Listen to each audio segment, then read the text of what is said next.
என்ன கண்ணாடியே பொலிவில்லாம இருக்க? ஆனா அதை ஏன்பா கேக்குற? முன்னெல்லாம் என்ன பார்க்க வர்றப்போ பெண்கள் எல்லாம் சிரிச்ச முகத்தோட வருவாங்க. ஆனா இப்பெல்லாம் என்கிட்ட அவங்களுக்கு ஏற்படுற பிரச்சனைய சொல்லி புலம்பி பயத்துல அழுவுறாங்க. நானும் நல்லா ஜம்முன்னு இருந்தேன். முன்னெல்லாம் என்ன கட்டி பிடிச்சுதான் பெண்கள் தூங்குவாங்க. ஆனா இப்போ தினம் தினம் என்ன கட்டி பிடிச்சி அழுதுகிட்டு தான் தூங்குறாங்க. பஸ்ல, ஆபீஸ்ல, ரோட்லன்னு எல்லா இடத்துலயும் தனக்கும் தன்னை சுத்தி இருக்கிறவங்களுக்கும் ஏதாவது பாலியல் சீண்டல் தினம் தினம் நடக்கிற செய்தியை கேட்டு ரொம்பவே பயத்துல இருக்காங்க பெண்கள். ஐயோ, இந்த டிவி ஆன் பண்ணாலே பெண் பாலியல் வன்கொடுமை, பெண்ணுக்கு பாலியல் சீண்டல், பெண்கள் கொலைன்னு தான் செய்தி வருது. இந்த திருட்டு திமுக ஆட்சி வந்ததுக்கு அப்புறம் பெண்கள் பாதுகாப்பு கேள்விக்குறியாத்தான் இருக்கு. நாளுக்கு நாள் பெண்களுக்கு எதிரான குற்றங்கள் குறையும்னு பார்த்தா அதிகமாயிட்டே இல்ல போகுது.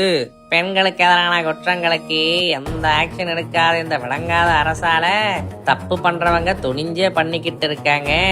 இல்லையா பின்ன? இந்த திருட்டு திமுக கொடுக்கிற சப்போர்ட்ல தான் படிக்கிற இடமா இருக்கிற அண்ணா பல்கலைக்கழகத்திலேயே பாலியல் வன்கொடுமையை தைரியமா பண்ணிருக்காங்க.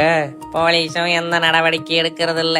அந்த துறைய கையில வச்சிருக்கிற முதல்வரும் பொம்மையா இருந்தா எப்படி நாடு உருப்படும்? ஆனா நீ வேற, பொது மேடையிலேயே திமுக அமைச்சர்கள்ல இருந்து எம்எல்ஏ வரைக்கும் பெண்கள் இழிவாத்தான் பேசுறாங்க. அதை தட்டி கேட்க கூட ஸ்டாலினால முடியலையே. பெண் போலீஸுக்கே இங்க பாதுகாப்பு இல்லாத நிலைமை தானே இருக்கு. பொது இடங்களா இருக்கிற பீச்சில கூட பகல் நேரத்திலேயே பெண்கள் கிட்ட அத்துமீறுற செய்தி நாளுக்கு நாள் வந்துகிட்டே தானே இருக்கு. இவ்வளவு மோசமா பெண்களுக்கு பாதுகாப்பே இல்லாத ஒரு ஆட்சியை நடத்திக்கிட்டு அவங்களுக்கு 1000 ரூபாய் கொடுத்தா போதும் நமக்கு ஓட்டு போட்டுருவாங்கன்னு திமுக நினைக்குது. ஆனா நம்ம பெண்களுக்கு பணத்தை விட பாதுகாப்பு தான் முக்கியம்னு வர தேர்தல்ல திமுகவுக்கு பாடம் புகட்டுவாங்க. சரி, ஏன் சொன்னேன்.